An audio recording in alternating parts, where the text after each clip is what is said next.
Saudara Presiden Joko Widodo menggaungkan kampanye cinta produk Indonesia dan juga meminta masyarakat bukan sekedar cinta, tapi menyuarakan ajakan benci pada produk-produk luar negeri. Presiden menyayangkan lebih dari 270 juta penduduk Indonesia harusnya menjadi konsumen paling setia alias paling loyal pada produk dalam negeri. Presiden Joko Widodo meminta agar kampanye cinta produk dalam negeri terus digaungkan. Tak hanya itu, Presiden bahkan meminta masyarakat untuk membenci produk-produk luar negeri. Hal ini disampaikan Presiden Jokowi dalam rapat kerja nasional Kementerian Perdagangan di Istana Negara. Karena penduduk Indonesia, penduduk kita berjumlah lebih dari 270 juta jiwa. Seharusnya adalah konsumen yang paling loyal untuk produk-produk kita sendiri. 270 juta adalah jumlah yang besar, pasar yang besar. Ajakan-ajakan untuk cinta produk-produk kita sendiri, produk-produk Indonesia harus terus digaungkan. Produk-produk dalam negeri, gaungkan. Gaungkan juga benci produk-produk dari luar negeri.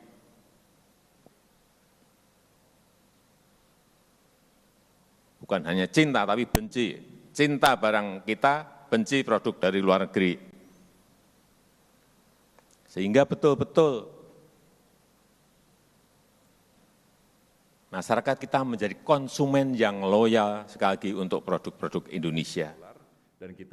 Menanggapi pernyataan Presiden, Menteri Perdagangan Muhammad Lutfi menyiapkan strategi agar produk-produk Indonesia tak hanya menjadi pemenang di pasar sendiri, tapi juga bisa menguasai pasar regional dan internasional. Saya ingin melihat ke depan bagaimana produk-produk Indonesia ini berdasarkan daripada demand side, jangan hanya supply side.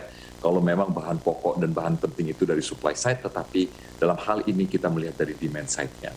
Kayak kita Kementerian Perdagangan ingin melihat bagaimana dua produk Indonesia yang berbasiskan daripada industri halal menjadi primadona daripada barang Indonesia ke depan. Yang kedua, industri daripada Muslim fashion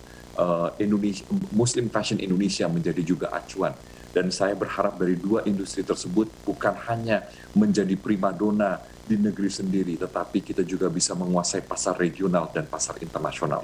Kita juga ingin memastikan bahwa konsumer yang 270 juta ini, seperti dengan kata-kata Bapak Presiden, adalah konsumer yang loyal. Dan kita bisa mengerjakan itu karena membeli produk dalam negeri adalah mencintai bangsa. Dan ini adalah Ekonom Indef Bima Yudhistira menyatakan sikap Presiden hanya menjadi slogan. Menurut Bima, selama ini kontribusi impor bahan baku dan barang modal cukup tinggi selama 6 tahun terakhir karena pembangunan proyek infrastruktur pemerintah. Dari data BPS, total impor 4 tahun terakhir sejak 2016 hingga 2019 terus meningkat, yang didominasi impor bahan baku dan barang modal. Sementara di tahun 2020 total impor Indonesia 141 miliar dolar Amerika dari kelompok barang konsumsi, barang modal, dan bahan baku. Ekonom Indef Bima Yudhistira menyarankan pemerintah untuk mengeluarkan kebijakan yang berdampak demi membendung dominasi barang impor. Besi baja impornya besar sekali. Tahun 2019 nilainya 10,3 miliar dolar Amerika Serikat. Tahun 2020 6,8 miliar dolar Amerika Serikat. Jadi sebenarnya sikap Presiden ini kurang konsisten dan hanya jadi slogan, ujar Bima pada kompas.com. Menteri Koperasi dan UKM Teten Mas Duki menilai sudah sewajarnya jika pemimpin negara berpihak pada produk sendiri. Menurut Menteri Teten, Presiden menyampaikan hal ini karena beliau menilai masih ada ketidakberpihakan kepada produk lokal UMKM dalam praktik di pusat perbelanjaan maupun perdagangan digital. Presiden mengajak kita membela, melindungi, dan memberdayakan UMKM agar naik kelas, ujar Teten pada kontan.co.id. Mencintai produk dalam negeri memang patut digaungkan, tak hanya oleh masyarakat Indonesia, tapi publik juga butuh teladan dari jajaran pemerintahan. Tim Liputan, Kompas TV, Jakarta. Saudara Presiden Joko Widodo meminta agar kampanye cinta produk-produk Indonesia terus digaungkan. Bersama dengan itu, ia ingin agar ajakan untuk membenci produk-produk luar negeri juga digaungkan. Apa alasan Presiden mengutarakan hal ini? Seberapa parah produk lokal tergerus oleh penjualan produk impor alias luar negeri? Kami akan membahasnya bersama Menteri Koperasi dan UKM, Usaha Kecil Menengah, Teten Masduki. Lalu ada Ketua Umum Asosiasi Pengelola Pusat Belanja Indonesia, APPBI, Alfonsus Wijaya, serta Direktur Eksekutif Institute for Development of Economics and Finance, INDEF, Tauhid Ahmad. Selamat malam Bapak-Bapak. Selamat malam. Iya, saya ke Pak Menteri dulu, Pak Menteri, Pak Teten, Bung Teten. Apakah benar bahwa ajakan Presiden untuk menggaungkan benci produk luar negeri, saya garis bawahi benci produk luar negeri, adalah slogan semata? Kalau menurut saya sih apa yang disampaikan Pak Presiden harus dilihat dalam dua hal. Yang pertama, kita ini sekarang kan sedang membangun gerakan bangga buatan Indonesia, ya, yang kita ingin dorong penjualan di e-commerce, terutama produk-produk UMKM. Nah, yang kedua, kita juga harus kaitkan ini dengan situasi pandemi, ya, karena kita tahu, saya kira ekonomi Indonesia sangat tergantung kepada faktor-faktor domestik, terutama saya kira belanja rumah tangga sebelum pandemi kan mencapai 57%. Ya, nah saat ini di tengah pandemi COVID, di mana banyak masyarakat yang kehilangan pendapatan, kehilangan pekerjaan, daya beli turun. Nah, karena itu gerakan untuk mengkonsumsi produk dalam negeri, produk UMKM, ini diharapkan kan masih bisa menggerakkan perekonomian. Toh pasar kita kan cukup luas, cukup besar, ya, hampir 227 juta jiwa. Nah, ini saya kira konteksnya. Karena itu maka saya kira apa yang disampaikan oleh Pak Presiden dengan sangat keras itu saya kira semacam untuk membangunkan kita lah, kesadaran kita. Macam boosting lah. Ya. Saya mau tanya Pak Menteri, Bung Teten, masalahnya di mana sih sekarang ini? Apakah ada tergerus luar biasa produk dalam negeri? Karena kalau kita lihat tadi disampaikan misalnya besi baja, industri hulu misalnya, itu impornya masih besar. Jadi kalau seandainya masyarakat yang kemudian diminta untuk membeli produk dalam negeri, sementara dari negara kemudian masih mengimpor besar tanpa kemudian ada hal yang signifikan untuk besi baja misalnya, industri hulu, kan ini menjadi pertanyaan besar. Ya, saya sebenarnya sudah lama kan mendampingi Presiden keseharian di istana di periode pertama. Saya juga mengikuti hampir seluruh rapat kabinet. Saya boleh mengatakan bahwa Pak Presiden tidak anti impor, tidak anti investasi, termasuk investasi asing. Yang dibicarakan di sini sebenarnya adalah barang-barang konsumsi. Ya, kita tahu produk-produk dalam negeri juga banyak membutuhkan bahan baku dari impor, ya, termasuk juga kebutuhan pangan. Saya kira konteksnya bukan itu. Ini Pak Presiden dalam banyak kesempatan misalnya menjelaskan kalau kita sudah punya produk sendiri, kenapa masih membeli produk luar? Misalnya apa? Misalnya tanpa menyebutkan merek tentu ya. Produk apa misalnya yang diprihatinkan? Harusnya bisa sendiri nih banyak nih pasarnya, tapi kemudian masyarakat justru membeli impor. Banyak soal fashion misalnya, pakaian, ya, makanan. Kata Pak Presiden ya dalam investasi misalnya, kalau kita sudah bisa bikin ayam goreng, kenapa masih kita mengundang investor ayam goreng dan jual di dalam negeri kan gitu. Nah, artinya apa? Artinya kalau teknologi sederhana yang sudah kita bisa, ngapain kita ngundang investor dari luar? Saya kira ini bukan anti investasi atau anti impor. Saya kira tidak dalam konteks itu. Tapi Pak Presiden kan ini mengajak, ya ini tentu kebijakan afirmasi Presiden. Pemerintah untuk mengafirmasi proteksi untuk UMKM itu saya kira harus dilakukan. Jadi misalnya di banyak negara juga melakukan hal itu, Bung Aiman. Pak Menteri menarik ini. Jadi misalnya ini saya sebutkan tadi ayam goreng. Kalau ada produk dalam negeri nggak usah franchise yang luar negeri lah, kurang lebih begitu. Ya kira-kira begitu. Tapi kan yang dibangun kan bukan jadi gini. proteksi dan afirmasi itu menurut saya penting untuk UMKM itu. Aha. Sebab kalau disuruh bertarung bebas, pasti keok. Dan banyak negara melakukan hal itu. Oke. Obama juga ketika 2008 mengalami krisis, dia juga menganjurkan kepada masyarakat untuk beli produk Amerika. Nah. Korea Selatan juga harus dicontoh lah. Korea Selatan itu saya kira paling produk lokalnya dari mulai bangun tidur sampai tidur lagi itu pakai produk Korea, termasuk yang ada di Indonesia. Saya tahu persis komunitas mereka.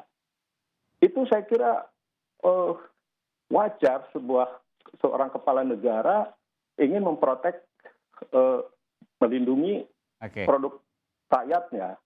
Nah, kalau rakyatnya sendiri tidak menggunakan produk anak bangsanya sendiri, kapan ekonomi rakyat kita maju? Baik. Meskipun ayam itu juga dari dalam negeri juga, hanya kemudian franchise-nya berasal dari luar negeri. Saya ingin ke Pak Alfonsius ya. Ke Pak Alfonsus, mohon maaf. Pak Alfonsus, ini kan banyak, Anda adalah Asosiasi Pengelola Pusat Belanja Indonesia. Kenapa sih kalau saatnya tadi kita bicara soal makanan misalnya, kalau ada yang dalam negeri ya utamakan dalam negeri dong, jangan luar negeri, franchise-nya misalnya. Kan bisa diatur sedemikian rupa seperti itu. Ini kalau seandainya saya coba terjemahkan dari Pak Menteri seperti itu, ini belum dilakukan di pusat perbelanjaan. Benar demikian? Sebetulnya, terima kasih. Sebelumnya saya ingin menanggapi dulu bahwa perihal sebetulnya Bapak Presiden, saya kira maksudnya memang baik adalah mencintai produk Indonesia. Cuman kali ini beliau memakai statement dari sisi yang lain, gitu kan? Saya pikir kurang lebih seperti itu. Nah, tetapi yang menjadi masalah, yang menjadi kekhawatiran adalah sebagian masyarakat menerima statement ini tanpa berpikir lebih jauh lagi. Jadi ataupun ada pihak-pihak yang memanfaatkan statement ini yang dikhawatirkan. Misalnya apa? Kenapa? Karena ada merek luar negeri yang produknya dibuat di Indonesia. Tetapi sebaliknya ada juga yang merek lokal yang produknya dibikin di luar negeri. Jadi ini jadi kita harus hati-hati masalah ini. Ini bukan makanan aja ya, fashion misalnya, banyak, apparel. saya kira banyak contoh-contoh. Nah, jadi statement ini kalau diterima oleh sebagian masyarakat tanpa berpikir jauh, ini menjadi masalah. Nah, kemudian masalah UMKM dengan pusat perbelanjaan. Kalau kita bicara UMKM dengan pusat perbelanjaan, ini sangat terkait sekali dengan market segmen pasar. Pusat perbelanjaan di Indonesia terdiri dari kelas bawah itu 60%, kelas menengah itu 35%, kelas atas hanya 5%. Nah, yang jadi masalah, maksud saya, hampir di semua pusat perbelanjaan itu ada UMKM. Tunggu sebentar. Ini aneh datanya, Bung Alfonsus. Jadi pusat perbelanjaan mayoritas justru kelas bawah. Betul. Kita kan bukan bicara pasar tradisional, ini pusat perbelanjaan, mall, pasar. Yang kita lihat selama ini hanya fokus di jalan kalau kita di Jakarta hanya fokus di Jalan Sudirman dan Tamrin. Oke, itu memang adalah kelas-kelas atas, tetapi itu jumlahnya hanya 5%. Kita tidak pernah melihat bahwa lebih jauh lagi sekitar di daerah-daerah, di kota-kota kecil, di kota-kota kabupaten, kota madya, di seluruh Indonesia, di luar Pulau Jawa, itu semua adalah kelas menengah bawah yang jumlahnya adalah 60%. Nah, yang jadi masalah pusat perbelanjaan itu di dalam strategi berbisnisnya harus terkait dengan market segment. Ini menjadi sangat penting. Kalau kita lihat hampir semua pusat perbelanjaan sudah ada itu UMKM, tetapi memang jumlahnya kelas mallnya semakin atas, jumlah UMKM-nya semakin kecil.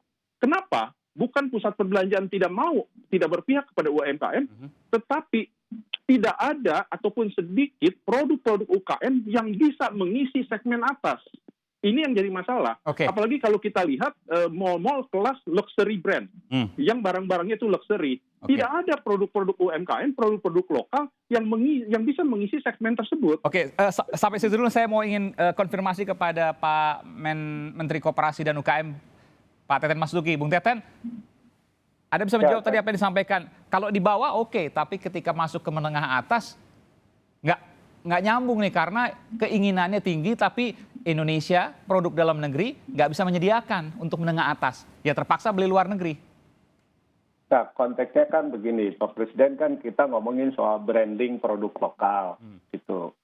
Nah, ini beliau dalam banyak kesempatan juga sering menyampaikan mestinya di ruang strategis di premium tempat premium di mal-mal itu juga diberikan untuk brand lokal gitu, supaya memang branding brand-brand lokal juga terjadi. Tapi tadi disebutkan oleh Bung Alfonsus tadi, kalau seandainya di mall yang menengah atas, plaza-plaza yang menengah atas, pusat belanja menengah atas, mereka maunya cari yang berkualitas dalam tanda kutip ya, mahal dan lain sebagainya. Kalau dimasukkan produk dalam negeri, mereka nggak akan beli. Jadi si penjual juga rugi dong Pak Menteri. Belum tentu juga. Sekarang misalnya anak-anak muda lebih mencintai kopi dari kafe-kafe kecil daripada punya brand besar. Itu kopi tentu. Betul. Ya, artinya kan bisa dicoba untuk brand yang lain gitu. Toh kualitasnya juga nggak terlalu buruk kan, brand itu kan image, lifestyle yang dibangun oleh konstruksi tertentu. Jadi harus diperkenalkan maksudnya? Ya itu Pak Presiden, saya kira poinnya itu. Kita tahu lah bahwa mungkin, nah ini kan kalau terus-terusan brand dalam negeri itu hanya main di level bawah, di mall-mall untuk kelas bawah, ini kan perlu dinaikkan di level yang atas. Saya kira nation branding di semua negara juga ada. Jadi dengan kata lain Pak Menteri, Pak Presiden tadi sesungguhnya juga menegur Pak Alfonsus dan kawan-kawan yang belum mau menyampaikan produk dalam negeri, menjual produk dalam negeri di anggota-anggotanya. Kurang lebih begitu. Jangan dijawab dulu, nanti saya akan kembali. Kita ini kan orang Indonesia yang harus juga punya kebanggaan dengan produk-produk Indonesia. Barangkali itu bukan negur lah. Saya kira begitu ya Pak Alfonsus ya. Saya sudah ketemu tahun lalu lah dengan teman-teman pengelola mall ini. Kita udah paham juga. Oke. Tentu di setengah keterbatasan karena sekarang juga lagi COVID yang hantaman luar biasa, ini juga bukan hal yang mudah. Tapi saya akan berikan kesempatan pada Bung Alfonsus dan juga pada Bung Tauhid Ahmad dari Indef. Selepas jeda saya akan segera kembali. Tetaplah bersama kami di Sapa Indonesia Malam.